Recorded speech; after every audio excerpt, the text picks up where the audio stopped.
इसी विषय पर आपको सुनवाते हैं एक कहानी, स्वरचित कहानी कहा रहे हैं आभा पांडे। मोबाइल पर बहुत पुराना के.एस. सहगल का गीत बज रहा था, बाबुल मुरा नैहर छूटो ही जाए। और गीत सुनते सुनते परिधि की आंखों से आंसू लगातार बहे जा रहे थे। रक्षाबंधन को बस 1 सप्ताह रह गया था। जब माँ थी तो 1 महीने पहले से ही उसे फोन करना शुरू कर देती थी। परी कब आ रही है घर, जल्दी से पूछ ले अपनी सास से और रिजर्वेशन करा ले। और परिधि भी रक्षाबंधन से 10-12 दिन पहले ही मायके चल देती थी। रक्षाबंधन पर पियर आने वाली सहेलियों से मिलना, घूमना फिरना और फिर रक्षाबंधन के बाद संचिता भाभी से अपनी मनपसंद डिशेस बनवाकर एंजॉय करना, मम्मी से गप्पे लड़ाना, शॉपिंग करना, इन सब में अगले 15 दिन कैसे निकल जाते थे पता ही नहीं चलता था। पर 3 साल पहले जब अचानक माँ को हार्ट अटैक आया और वे नहीं रही, तब से मनुहार करके परिधि को मायके बुलाने वाला भी ना रहा। माँ के जाने के बाद पहला रक्षाबंधन तो चूंकि शोक का था, इसलिए परिधि बिना बुलाए ही मायके गई और राखी बांधकर 2 दिन में ही वापस आ गई। माँ के बगैर घर इतना सूना लग रहा था कि घबराहट होने लगी उसे। लेकिन पिछले रक्षाबंधन पर जब भैया भाभी में से किसी का भी निमंत्रित करने वाला फोन नहीं आया तो भला कैसे जाती वो मायके।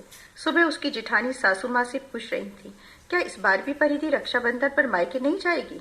सासू माँ ने कहा, अब कौन सी माँ बैठी है परिधि के पीहर में जो उसे बार बार फोन करके बुलाएगी। अब इसके भैया भाभी बुलाएं तो बुला लें, वरना बिना बुलाए तो जाना होगा नहीं। सासू माँ की इस बात ने परिधि के मन को तार तार कर दिया था।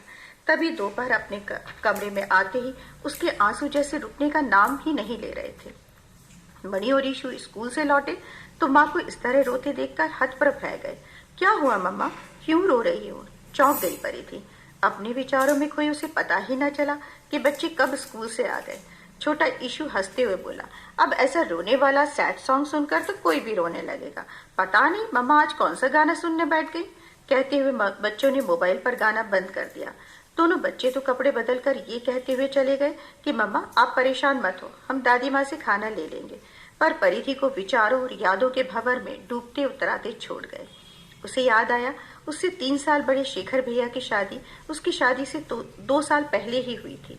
संचिता भाभी 2 बहनें थीं और एक भाई जो आर्मी में थे, इसलिए उनका रक्षाबंधन पर आना संभव नहीं होता था। पर संयुक्त परिवार में रहने वाली संचिता भाभी ने जब रक्षाबंधन पर मायके जाने की अनुमति मांगी तो माँ ने साफ कह दिया, देख संचिता, अब तेरा सगा भाई तो आ नहीं रहा है, जो तो क्या करेगी